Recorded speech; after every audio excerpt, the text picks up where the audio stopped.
32 000 eurų ir čia mes turim 60 kvadratinių metrų namelį. Iš 2 dalių, tai būtų jo pavadinimas Maxis.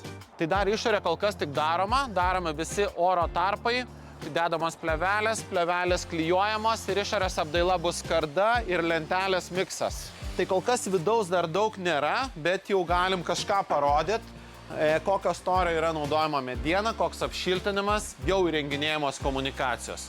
Tai šitam namelį čia turim apie 35 kvadratų svetainę, 2 atskiri kambariai, 2 miegamieji, didelė antresolė ir gale jau yra net apie 6 kvadratinių metrų dušas tualetas. Tai šito namelio jau sienų storis visur bus apie 26 cm.